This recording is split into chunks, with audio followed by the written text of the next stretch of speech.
بخاری شریف کی ایک شرح ہے، علامہ شمس الدین صفاری رحمۃ اللہ علیہ کی شرح ہے۔ اس میں ایک عجیب و غریب واقعہ لکھا ہے کہ 3 عابد و زاہد حج کے لیے چلے، راستے میں ایک عیسائی کی بستی سے گزر ہوا تو ان میں سے ایک عابد و زاہد ایک لڑکی پر فریفتہ ہو گیا، عاشق ہو گیا، دیوانہ ہو گیا۔ اس نے اپنے ساتھیوں سے عذر کر دیا کہ میں نہیں آتا، بہت منت سماجت کی، اس نے نہ کہہ دیا، اور پھر اس لڑکی کی تحقیق کرتے ہوئے وہ پہنچا اس کے گھر پہ اور کہا تمہاری لڑکی سے مجھے نکاح کرنا ہے۔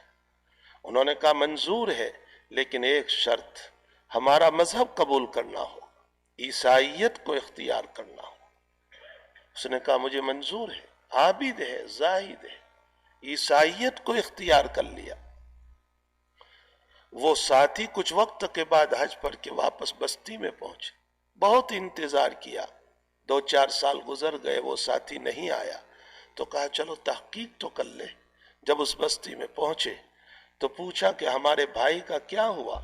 کہا اس کی تو موت ہو گئی اور عیسائیوں کے قبرستان میں دفن کیا ہے، اور اس سے ایک بچہ بھی ہے اور اس کی بیوی بھی ہے، قبر بتاؤ ہم کو۔ وہاں گئے تو وہ بچہ اور وہ بیوی قبر پر بیٹھ کر کے کچھ اپنے مذہب کا کر رہے تھے۔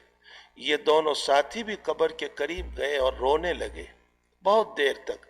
تو اس عورت نے، اس کے بچے نے پوچھا کہ کیوں رو رہے ہو، تم کون ہو؟ تو ساری داستان بتائی، واقعہ بتایا کہ یہ ہمارا ساتھی تھا، بڑا عابد و زاہد تھا، لیکن بس دنیا سے بے ایمان رخصت ہوا۔ جب اس کی حقیقت بتائی تو وہ بیوی اسی وقت ان دونوں کے ہاتھ پر ایمان لے آئے۔ امام بخاری کے اس شرح کے اندر شمس الدین صفاوی نے لکھا ہے کہ اللہ کا مانظرہ بڑا عجیب ہے، جس کی زندگی ایمان پر گئی، گناہ کی کسی نحوست، وہی آنکھوں کی بدنظری اور گناہ، اس نحوست کے نتیجے میں بے ایمان مر گیا، اور خدا کا انتظام ہے جو بے ایمان بیوی تھی وہ ایمان لے آئی۔